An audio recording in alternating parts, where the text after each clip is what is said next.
So what I'd like to do first is maybe just give an opportunity for the panel to give a quick introduction of who you are and what you do and some background. Okay. I'm Craig Balance. I'm the Canadian Director for Member Services for FSI-SAC, which stands for Financial Services Information Sharing and Analysis Centre. I've been the Canadian representative since 2013 when FSI-SAC moved out of the United States and into a global role. So that's what I do right now, and I facilitate a number of activities with the financial community, and whether it's banks, insurance, investment houses, stockbrokers, the entire financial community connects, and we'll talk more about that as we go on. Thank you, Craig. Hi, everybody. I'm really happy to be here. My name is Joseph Lau. I work for the Communications Security Establishment. So working for an intelligence agency, it's kind of interesting to be on stage here publicly. So it really represents the shift in the world that's happening today. I found it really interesting this morning when Brian Porter, the CEO of Scotiabank, said his #1 concern is actually cybersecurity. So this is a really increasing threat. So as for the Government of Canada's perspective, what we're doing is we're trying to work with critical infrastructure like the financial sector, the energy sector, and the telecommunications sector. And how do we work? I live in a classified environment. How do we work with the real world and provide actionable technology and threat information so that we can make the world safer overall?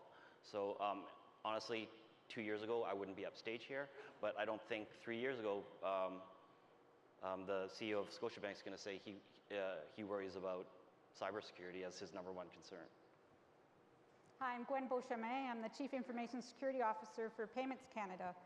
And so I have to consume information on a timely basis from the likes of my fellow panelists and figure out what things are important enough to partner with the business to make sure that they're implemented. And it's a struggle, I find, to make sure that the services these organizations have meet the challenge and the demand from enterprises such as ours.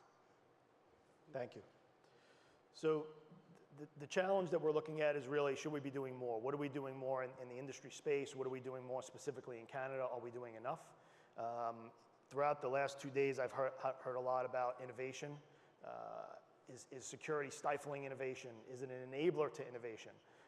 I think it can be both. What I'd like to do before we really kick off into the discussion is show a quick video. Most of you that are payments experts know how a payment works, so it's going to be a little simple for you, but what we've tried to do from a SWIFT perspective is highlight how the international payment process works and what we're seeing from a modus operandi in how cyber is impacting the wire system.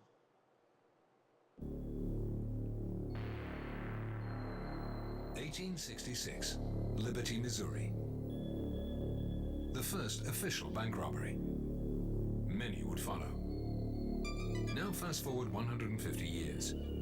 Bank robbers may shun the spotlight, but they are there.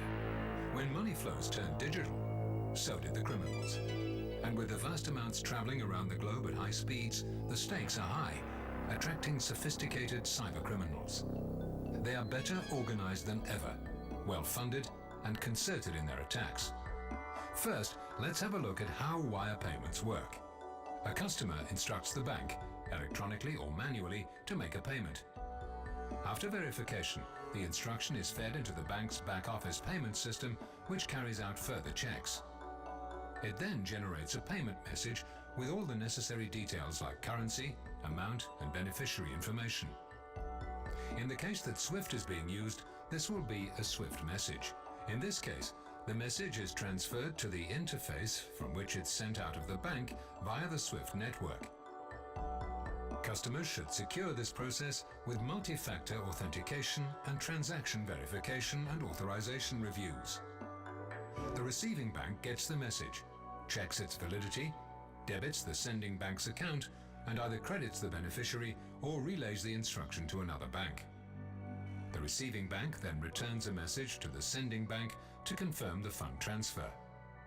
A reconciliation process also follows, including checks on statements at the end of the day.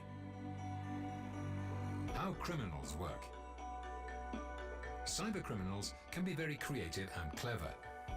Recent wire fraud attacks follow 4 main steps, not always at once, sometimes spread over a longer period of time. 1. Attackers compromise the bank's local environment via a malicious insider, an external attacker, or both. Typically, this involves malware introduced by email phishing campaigns, a compromised USB stick, and/or the internet. The criminals then take their time to familiarize themselves with the bank's back office processes and systems. 2. Attackers try to obtain the keys to the system. Valid credentials like user IDs or passwords from staff with access to the payment infrastructure. 3.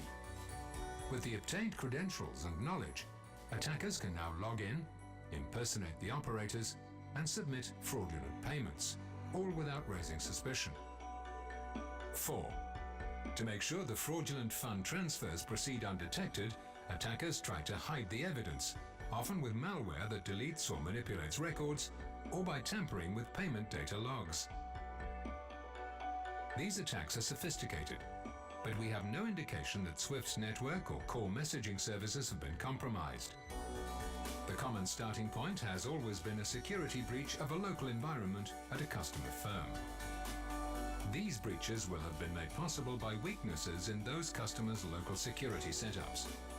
Some examples may include the lack of strict controls for accessing the internet, lack of adequate firewall configuration, weak password policies, including absence of multi-factor authentication, no segregation of duties, and a failure to adopt the latest security updates.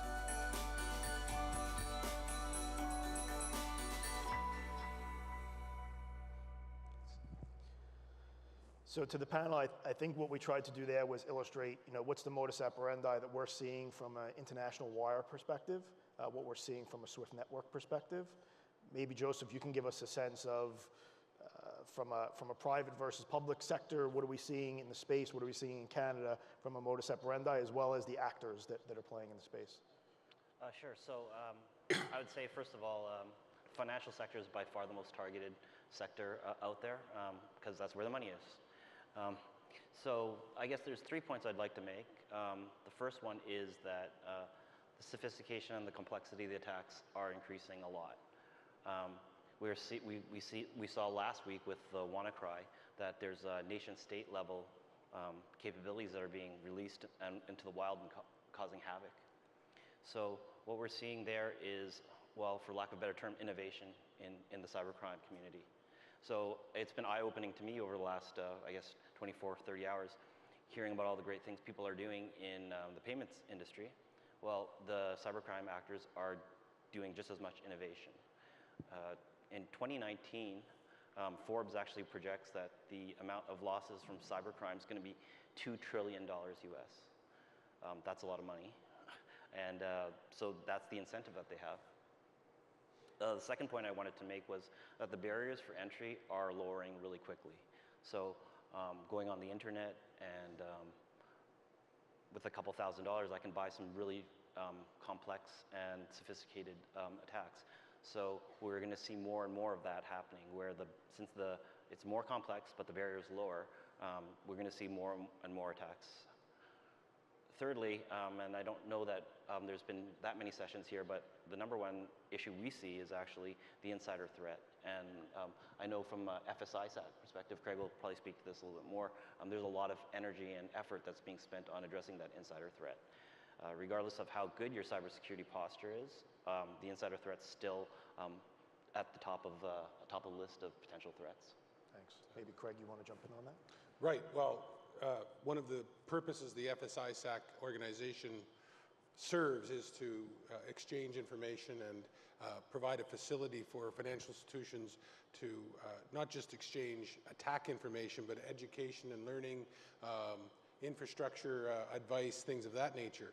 As Joseph says, one of the top areas we focus on is insider threat briefings, trying to provide education and knowledge, and when attacks do happen, we then distribute the information quickly to our membership, which is at this point over 7,000 financial institutions globally, and then try and have that information analyzed and reflected so that if organizations are in a risk area, we can get them up to speed. For example, the recent attack a week and a half ago, which fortunately didn't affect any of the financial organizations that we're members of our organization.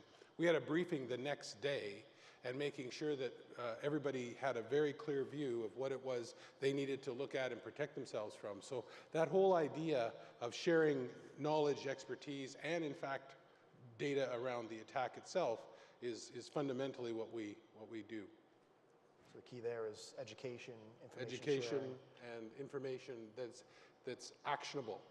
We give them advice that through our SOC analysts, they take it apart and then provide an answer as to if you run this environment with these types of applications, this is where you need to look. This is the kind of specific attack vectors you need to respond to, rather than wasting time. There's a huge amount of confusion and time wasted just figuring out and explaining to executive inside the organization, are we at risk? And if we are, why and how and what have you done? So that whole analysis process cuts a lot of the time off for people on the cyber threat side.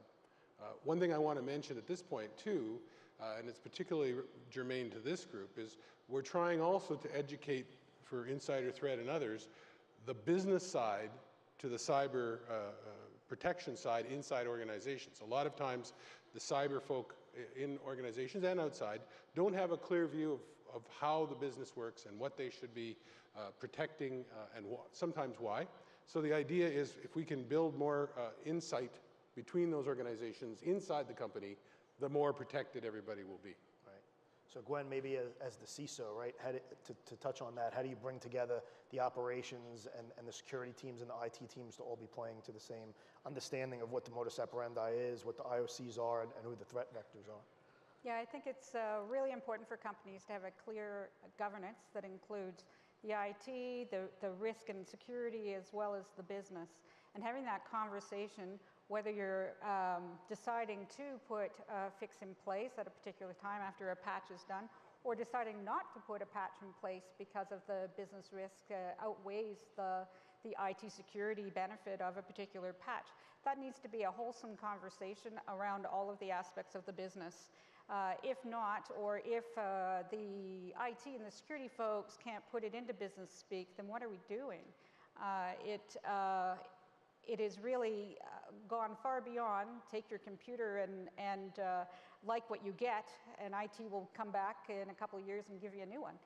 That we need to be partners, and IT and security have to be part of that conversation to ensure that we understand what the business needs are, where they're going in the future, where all the second and third party suppliers are, because it only takes one in-vector. It can be an insider threat being a user clicked on something. It could be an insider threat that someone is an unhappy person in your midst and on purpose infected you.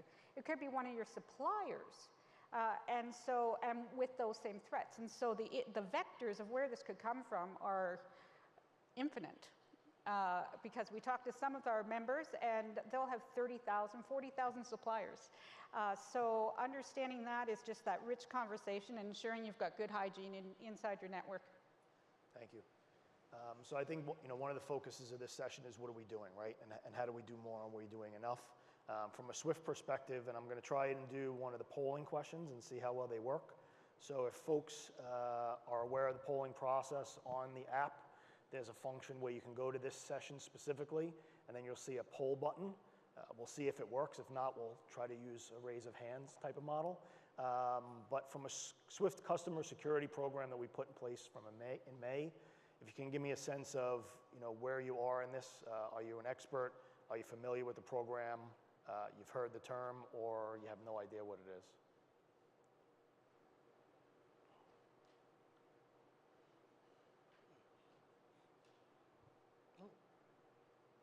Okay, so a couple people have the app, which is good.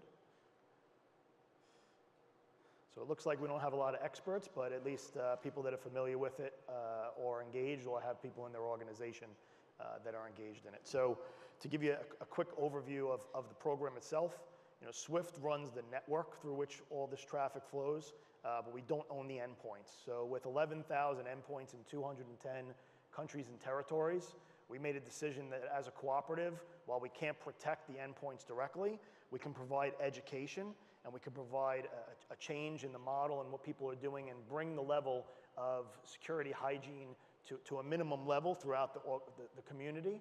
So we introduced the Customer Security Program in May based on a vote from our board. What it does is looks at 3 components. The first is around securing your own environment, so making sure that, to the point that was made, your vendors and your own organization are protecting the environment.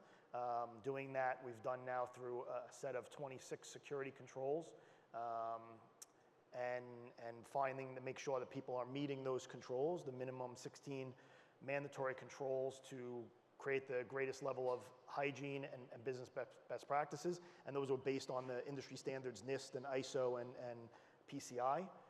The next component of that is really to detect and protect yourself. So in most cases, I've heard people comment, if you haven't been breached yet, you will eventually. So how do you make sure that you can protect and detect things from happening? So in that space, we have static data controls, and we're also adding daily validation reports and in-flight transactional analysis. And then finally, it really talks about information sharing and training. So we've rolled out our Swift Smart portals to help clients from an education perspective. We're running road shows. We actually had our road show in Canada. Over 100 people attended on Tuesday to really drill down locally. We're doing that in over 140 countries on the ground, local language, to make sure that there is truly an education. And we've also rolled out a Swift ISAC type model, also plugged into the FS ISAC to make sure that we're sharing specific Swift risks that are also being pushed out through the FS ISAC, but for smaller members, for members that aren't FIs in the corporate space, et cetera, in those 11,000 endpoints that are on Swift. So maybe with that, I'll go to another polling question. We talk about prevention versus detection. If I can get a sense from the audience, what's the bigger priority in your organization? Is it making sure that you can prevent these things from happening, or is it detecting those situations?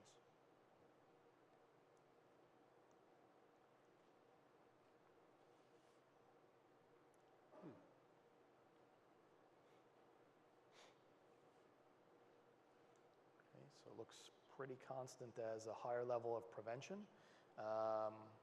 Maybe Gwen, I could pass this one over to you. I think years ago people would say a much smaller percentage of detection, not even 30%, but now we're in a state of reality where you need to make sure that you're detecting because of the high risk of that the prevention isn't going to work, whether it's an outsider threat or an insider threat, Joseph, to what you alluded. So maybe Gwen, you can give a sense, from a CISO perspective on where you concentrate. Yeah, I find actually I'm surprised that there's not a lot more not sure. I think that's an appropriate response because we need that balance of prevention and detection. There's not a right answer there. We need the rainbow effect of any and more options towards defending your network. Prevention is obviously a wonderful thing to do. Longer passwords and all the hygiene things, making sure that your subcontractors are following the same standards that you have to follow, looking for guidance on the best frameworks and put that in place. But detection is equally important to figure out what are the threats that you have actually to look at, because it may mean your particular network is particularly attractive for an unknown reason, and so therefore it may not have been a priority of FS ISAC or of the Swift information exchange. And that's feedback, that's really important feedback to give back to information sharing hubs that we are able to see and then share back that this is other things that we've seen. We call those indicators of compromise. When we share that back into the network, the data coming out of the likes of FS ISAC and the Swift ISAC will be richer, and we'll be able to then help those ones that maybe don't have those detection abilities. So this is like a patchwork quilt. We all have to play our role in not only preventing and putting in the measures that are suggested to us, but finding that detection. And putting in the measures, sometimes we get comments that, okay, so we'll do this program, and it's done in December. We have to attest into SWIFT, and then we're done. And that's also a false normal. That would be, this is our start of our path, and it's an equilibrium we're going to have to continue to move forward on based on the attacks that we're seeing, because they will evolve, hopefully slower than we react, but it's not a guarantee. So we do have to continually make sure that we're tightening up our defenses. Thanks. Joseph or Craig, you want to comment? Me? Oh, sorry, I thought you talked to Joseph. I couldn't agree more. I mean, it's interesting, to Gwen's point, the prevention side, we had an interesting talk by a specialist who pretended to be, at our summit a year ago, a bad guy and go through the process. And then he was so successful, Ite Mayor, I don't know if you know his name. Anyways, he's a very clever fellow, and he went, here's how I approach an attack, you know, and kind of like your show. And so the next year, last year, they brought another to defend and say, well, I can prevent that by doing this. And he says, I defeat that this way. We can't prevent literally the creativity of the community. Detection, of course, is an incredibly important, but we don't necessarily have the tools to detect. I think that the combination of prevention and detection is having a well thought through plan to do whatever it is you need to do to resolve the problem once it's been detected, or even if it's in a prevented mode, is much more important. And having that kind of dialogue inside the organization, and as was said, it's never going to end. This is never going to be done and dusted. It's always an area that needs to be managed. So you have the offense and the defense. You have to play both. Equally. Javier talked about that in the openings yesterday. But you need a bigger and game plan and a response plan. That's right.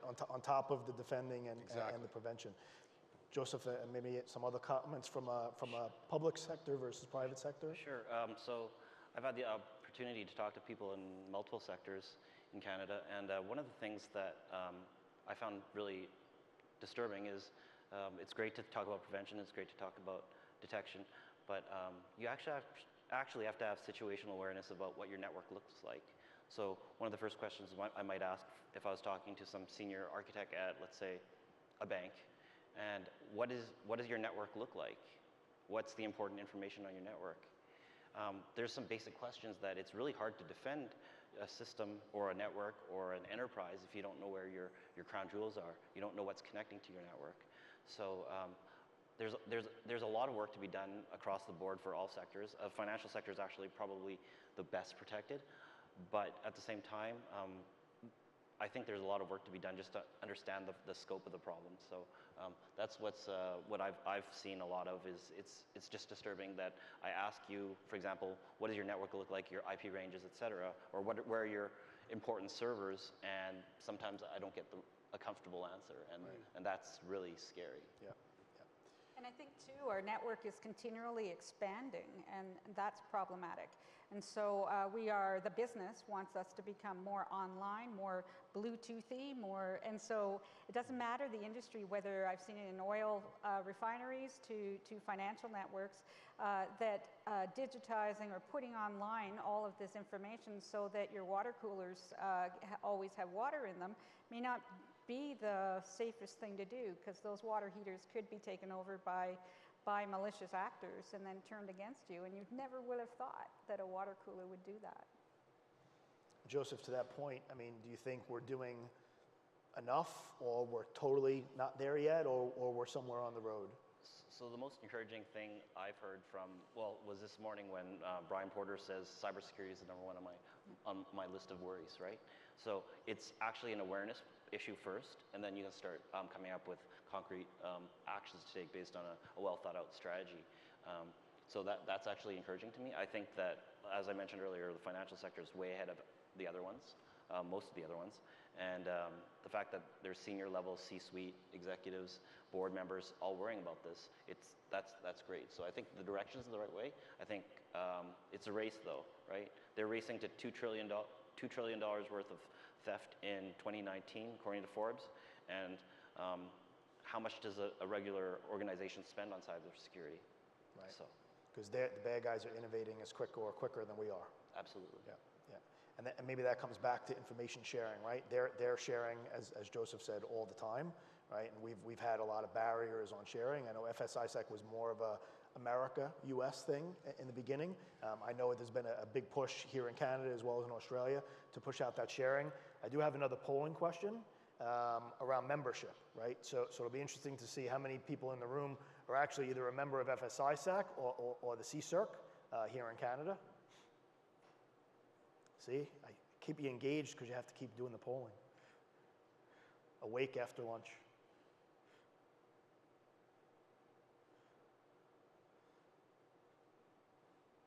So it looks like we got some work to do, but some are also not sure. So we may get up to 30-something% if we ask the question, right? But information sharing is key, right? So. Yeah.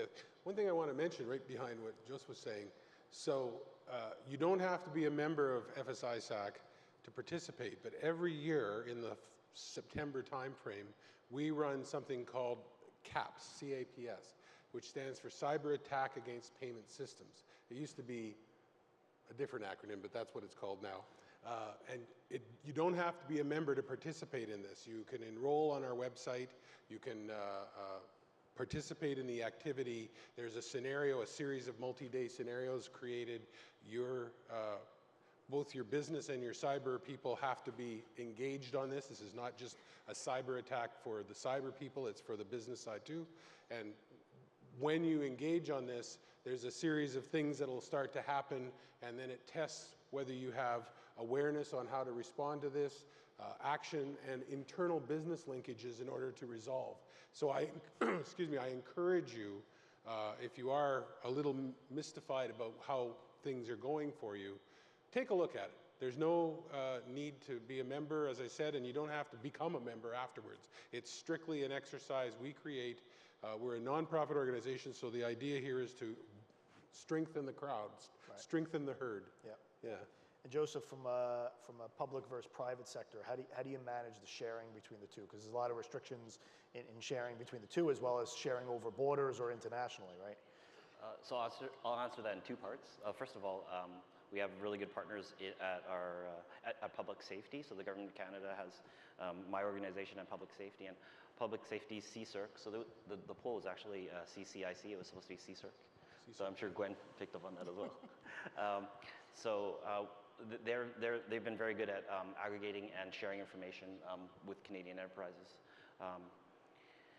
The second part of it is, for all the sharing that we're doing, a lot of the organizations I've been talking to, they're overwhelmed just by the number of, the amount of information that they're getting, the indicators of compromise. And the issue with that is, if they're getting, let's say, 1 million false positives per day, after a while, their security analysts, they're 1, 2, or if you're lucky, 3 security analysts, they're getting overwhelmed by this. So sharing is great, but context is what we've been hearing from a lot of our partners is what's really important. Is this attacking the financial sector? Is this attacking the energy sector? Is it only attacking Canada? Is it only attacking the US? Well, the world's so global now that all this threat information, it's just overwhelming. So what I would say overall about information sharing is make sure that you're targeting your information sharing with the right partners. If you're the financial sector, FS-ISAC, CSIRC, like make sure you're getting that information to the right people. It's actually quite overwhelming for a lot of people. And also people are getting overwhelmed by the amount of bad news that every week there's a new major compromise and the reputational damage to your firm, et cetera. So there's very basic things that people can do that can protect their enterprise that don't cost a lot of money. And Gwen mentioned it a little bit earlier, but things like patching. So I'm actually quite proud of Canada overall as a country. Last week with the WannaCry, that affected hundreds of thousands of machines around the world, over 150 countries, and luckily, particularly in Europe, but luckily Canada was relatively unscathed, so that's through the hard efforts of the government, but also the hard efforts of the firms that are in Canada that are patching their system. If your organization's still using Windows XP, that was in 2001, so that's like 16 years old. And if you're using old systems and you don't have change management in place, those are very basic things that people need to become more aware of, I think. Good. and I think tying into your private life as well as your business life, right? One of the other sessions, they talked about the fact that if you go home and you work from home and you happen to be using your personal PC and you have Windows XP on there, even though you're patched in your office, you have the same risk. So you got to bring the same mentality that you would have with your own bank account and online banking to the business world, right? Maybe just to touch on that as well, you know, the amount of information you get. Any comments from anyone on artificial intelligence or machine learning? Because there were some sessions here as well on, you know, how that could help with the process. So I think we've got a ways to go. Right now we're in the overwhelmed stage that I think it's very important that we have multiple sources of information. So we are members of Public Safety CSIRC as well as FS-ISAC. We're members of the Canadian Cyber Threat Exchange and the Canadian Banking Association is a CFI cert, and we're active there. And so one might say, well, choose one. You have the three guys that are running scared already, and what are we doing that for? Well, it's because it's correlating that information for us, and so the more correlation we can get, the better attempt we have of understanding the applicability of that particular threat to us. And so it also grows your personal network, because in some cases it will be still picking up the phone and talking to a friendly voice that you've met somewhere somehow through your networks. And so that's really important to do that too. We have to do that basic stuff. I actually think that we've seen it's been a slow go on moving into automation. We have Taxi Sticks is coming out. It's been out for several years now. And that's not going to fix all the problems. All that's going to do is speed it up. And so we still, at the other end of the day, have to take all this information that's sped up for those three guys to figure out what things we're going to put in place and what not. It's going to be over the hump when we get into that. I think we learned yesterday augmented intelligence rather than artificial. That's where the magic will start. And so we have to be able to get to a point where we're looking at feeds. The augmented intelligence is sorting through all of that information, taking out the duplicates, taking out the false positives, looking at our network, looking at our security policies, understanding that landscape in context, and then bringing it up for run-of-the-mill stuff could be implemented. So you get into those self-healing networks, which we've been talking about in our fields for 25 years, and that's going to be where we start making some gains, in my opinion. Thanks. Any other comments? Well, we release, FS-ISAC exchanges all of its information in automated format using Sticks and Taxi as well as XML. So the automated technical part of it is doable. But as Gwen says, it's much more difficult to analyze and consume that in that manner because of the lack of definable artificial intelligence. Yeah. You know, you still need some decision making and thought processes behind all this. I really like what Joseph was saying about knowing your environment first. If you really know where your weak areas are and you work on how do we look at that, plus filtering all that just incredible amount of cyber data that's coming at you, threat data, and say, well, this doesn't really concern us because, you know, we're not in that zone. Let's focus on these things. And plus, you know, where the real risks are. It's not a balanced field of getting, you know, phished or spammed or whatever. It's really the insider threat is by far the number one thing to be focused on. From that point onwards, the information exchanges can be managed, but you have to take a very, you know, grounded view on that whole thing. Very concentrated. Concentrated, but also realize you'll never consume all of this information, so you need to filter and sift it in advance better than you might want to. Right. Okay, thank you. Any other? I guess one last point I would just make is I think automated information sharing is great, but what do you do with that information when you get it? So the holy grail, and I've been speaking to Gwen just before this, is how do you get to the point where when you get that automated information, you've removed a human from the loop entirely, and you can take some type of automated defensive action. So there's a lot of research that's going on in the cybersecurity field on how do you take this threat information and make it automatically protect your network. Because as soon as a human's involved, things get slow, right? And I think to your point about the insider threat is the biggest threat.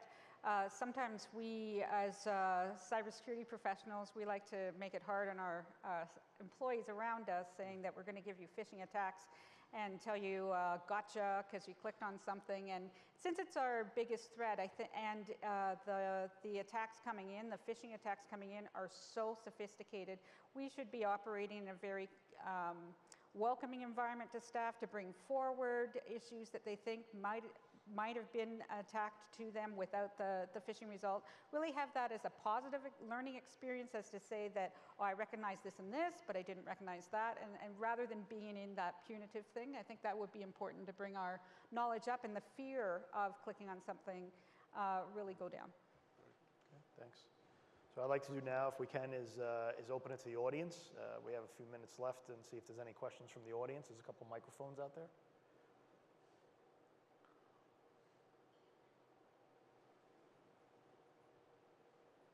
Thank you. Hi there, thanks. I just wanted to ask, what effect do you think that blockchain technology will have on cybersecurity and InfoSec in the coming 2 years, but also the coming 15 years? Thanks. Blockchain. You're the... So blockchain technology, well, first of all, I think it's a really hard cryptographic problem. I think there's going to be some very interesting outcomes in terms of the amount of information you can gain from blockchain technology. As we saw yesterday, I believe, the Swedes, was it Sweden, were going to implement all your information on a single blockchain. So I think this is just one of those things where it's the tension between usability and security. If you have all your information in a single blockchain of your entire life, what does that mean in case that gets compromised? And I think the wild card, and I don't know that there's enough understanding about this, is blockchain technology is certainly a game changer, but so is quantum technology. So what does quantum mean in this context as well? So it's interesting. I think it's going to change really quickly how we do business. It breaks down a lot of barriers for international transfers, et cetera.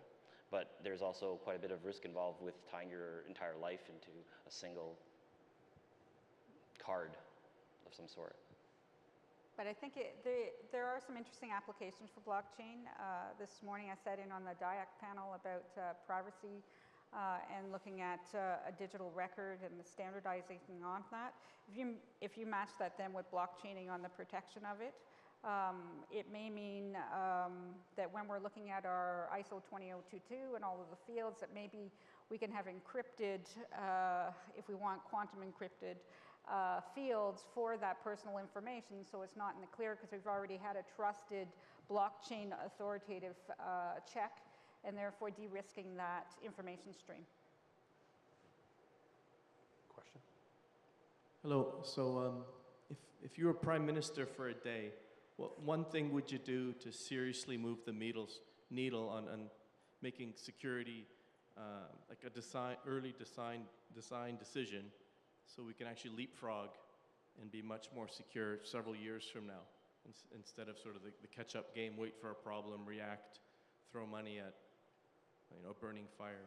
So what one thing could really move the needle? Because it's, ultimately we're not prioritizing it enough in our designs and plans and so on. Anyone want to jump on that one? Gwen, have you got one thing? Okay, I'll take a crack. That's a complex question. I'm glad I'm not Prime Minister, because there's, just like your CEO, we look at things in binary thing. Do you do this investment or not in our particular field? This is a global macro thing that they're doing. I would suggest that we would want to look at the policy for open internet access, continue to support that that governance of our internet, and that in turn will foster innovation in not only our country but keep it open and shape the investment going through towards that. If we do not support that open internet and it becomes a closed loop environment in some jurisdiction, that's going to be a sad day for all innovation. Anyone else? I could take a stab at it as well. So the cybersecurity field is growing exponentially. You see companies that are spending more than half of their gross revenues on marketing because they're trying to capture market share and there's so much money involved. But when you're spending 50% of your gross revenues on marketing, you're not spending a lot on engineering. So I think one of the biggest gaps we're seeing right now is Canada hasn't really picked what niche within the cybersecurity they want to look for. So one of the realities is, unfortunately, if the attacker is motivated and they have deep enough pockets, it doesn't really matter what's going to happen. You will be compromised in some way. So the opportunity I've seen, or I would see if I was Prime Minister, is why doesn't Canada choose the specific niche, in this case, incident response, and invest a lot of money around the country through academic institutions or centers of excellence and become the world leader in incident response. So we see large multinationals, for example, Microsoft, when there's a big compromise in the world, they have essentially these SWAT teams that go out to help rectify or do incident response for these large compromises. Is there a window for Canada to have a brand where they're the best incident responders in the world, similar to like an international disaster? I think there is. So I think that would be an interesting way to really grow the Canadian economy, increase the level of cybersecurity expertise in Canada. And I don't think it'd actually be all that expensive. Basically, what I hear from a lot of organizations that I work with is when there's an incident, they pay money out and they expect to get something back, but what that something is really ill-defined and they're not sure. If you codify that, if you make it a professional enterprise, I think that Canada actually could add a lot to that environment. Does that tie into cooperation, right? And being able to say, this is a commodity. Being secure is not something that's given me an edge. So how do we come together to make that a commodity and leverage it across the community, right? Yeah. That's a very important point. I think, that there is no differentiator to be more secure than your competitor because you all get splattered with the blood of whoever gets attacked and hurt. You may or may not be seen as more secure, just depending on the media implications of that. One thing that you twigged me on, I think we should mention, is not everybody who does this stuff on the bad guy side, on the bad actor side, do it to get money. I mean, there's the activist, hacktivists, you've heard of them, but there's also people out there who do it just to prove they can do it. And how do you defend against that? Because they're spending every waking moment trying to figure out how to break you. For whatever reason, it's a mountain to climb for them.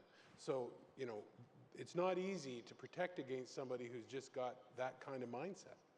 No, and I would say then the response side is critical in that thing and bringing in the conversation about protecting the brand. It may be illogical that a particular attack is focused on your particular enterprise when it wasn't your problem. I would take, the SWIFT environment where we've seen a couple of times where members have had weak security policies, but the members aren't the ones that are in the press. It's the SWIFT network. And so making sure, I take that to heart as a Payments Canada, that it could happen to us at that ill-placed blame. And you have to figure out a plan to bring back your brand, even though it wasn't an incident. Correct. Yeah, and I think there was a comment earlier today in one of the sessions how Netflix got hacked, but in reality, it was the studio who produces the show that got hacked and not Netflix. It just happens to be passed through Netflix. So it's how the media plays things that aren't the reality because people don't know where their networks are or who the players are or what the processes is. So I think to wrap up, I mean, for me, I heard some of the same themes that I heard throughout the week so far. Innovation, don't let security stifle it, but let leverage it, right? But make sure that when you're innovating, have a security mindset as well as you're innovating, and cooperation, right? How do we do this together? How do we share information? Maybe if just any closing remarks from each of you on, what are we doing? How are we getting there? And what should we be doing more of? Some closing thoughts for the audience. Okay. It was interesting, your poll question was, are you members of FSISAC or CSIRC or whatever? We have most of the Canadian larger financial institutions as members of FSISAC in Canada. So we're well positioned, but more is better. If you can be encouraged to take a look, it's all about the sharing and the knowledge exchange. It's curated experience. It's not just a rocket of information coming at you. Myself and Richard Livesley are both based here in Toronto area, so we have Canadian representation. Plus, our machine is not just a US machine anymore, it's a global machine. We're linked with SWIFT and with all the organizations that we can, and I encourage you to be, if you can, part of our community. Thank you. I guess I'd say that the financial sector is certainly on the right path, but when it comes down to it, there are people involved. So the educational piece is certainly a huge part of making sure that you have a strong cybersecurity posture. I think for me is to ensure that all the staff that you do have, and there may not be enough cyber experts in your staff, but ensure that they're engaged and they're passionate about a particular avenue. It may not be a direct threat today, but it could be very helpful tomorrow to be that expert of that particular protocol or of a particular box. And I think it's important for folks to be super engaged in this space. If you have them, to keep the talent as long as you can within your organization. Great, thanks. Well, if you could welcome me and Thank you. appreciate the panel. Thank you.